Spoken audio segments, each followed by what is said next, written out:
Today we're going to read Horrible Harriet, and it's written by Leigh Hobbs. Horrible Harriet. You can see the class picture. She looks quite happy, doesn't she? Does everyone else look very happy? No. All right. Horrible Harriet lived at school. She had a nest high up in the roof.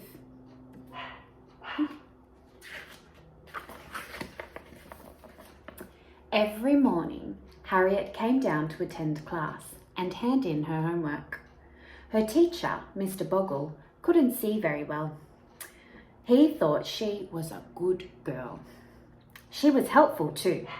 When someone was naughty, Harriet always told Mr. Bogle. "Why can't there be more students like helpful Harriet?" he often asked. But everyone else thought that one Harriet was quite enough. For as soon as Mr. Bogle turned his back, she was well and truly horrible Harriet. Mean and nasty. Cruel and wicked. Look at this. Mr. Bogle looks a little busy drinking his cup of tea and looking at the goldfish, doesn't he? Not surprisingly, Horrible Harriet sat alone at lunchtimes. She loved to cook, and her tasty meals took a lot of planning. Every afternoon when Mr. Bogle and the children had gone home,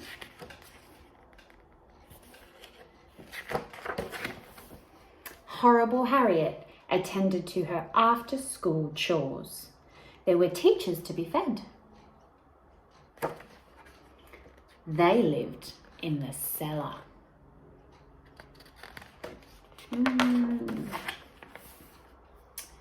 And did Horrible Harriet's homework. Mr. Scruffy looked after her maths, while Miss Plume took care of everything else. She'd been there for years and had even grown a wonderful little garden full of plants that liked the dark. If homework was late, Horrible Harriet cracked her whip. This made Mr. Scruffy hurry, but Miss Plume just growled and hissed. They don't look very happy, do they? One day, a new boy came to school.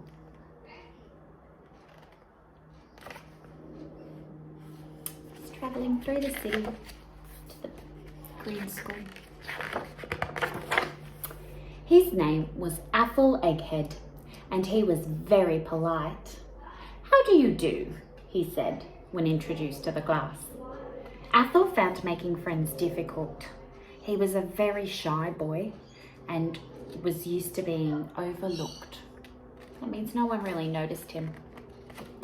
When Mr. Bogle asked for someone to take care of him, Horrible Harriet was quick to volunteer. Up went her hand. "Splendid," said Mr. Bogle. "I know you'll make Athel feel very welcome." Naturally, Horrible Harriet made sure Athel's first day was memorable.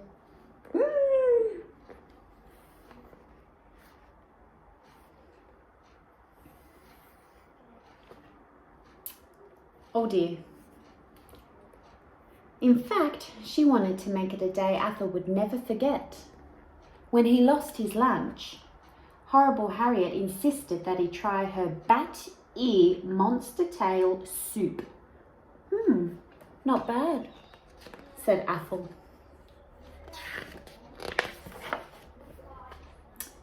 After lunch, Athel met a charming chicken. "Who's in the chicken suit?" "Why, Miss Chicken," said Athel, polite as ever. "How nice of you to join me."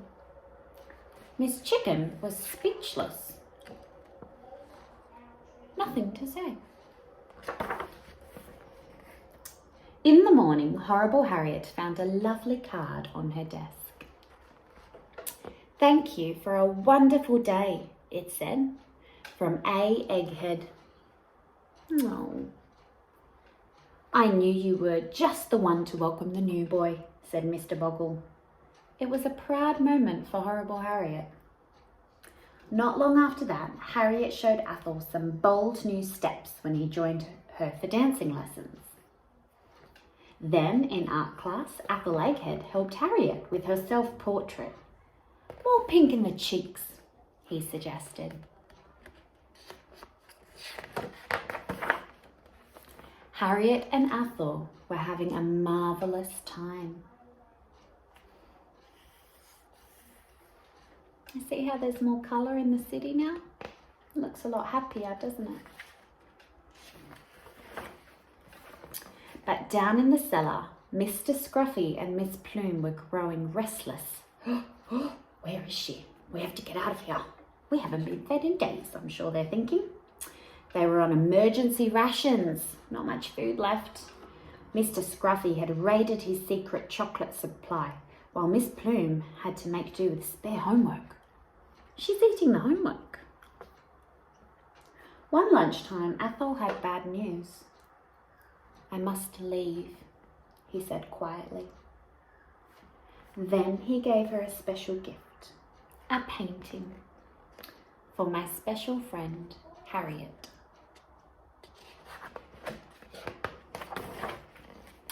When the time came, Harriet was very sad to see him go.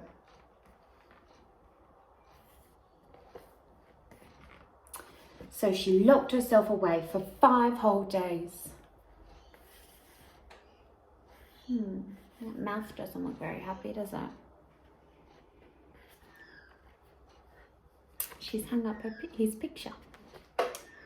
But on the 6th day, Harriet remembered there was work to be done. There were teachers to be fed. She had to get out and keep an eye on things.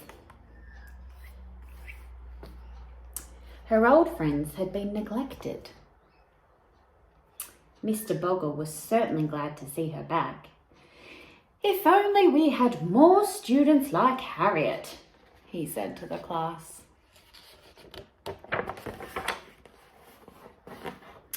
But everyone else thought that one Horrible Harriet was more than enough. I hope you like this book.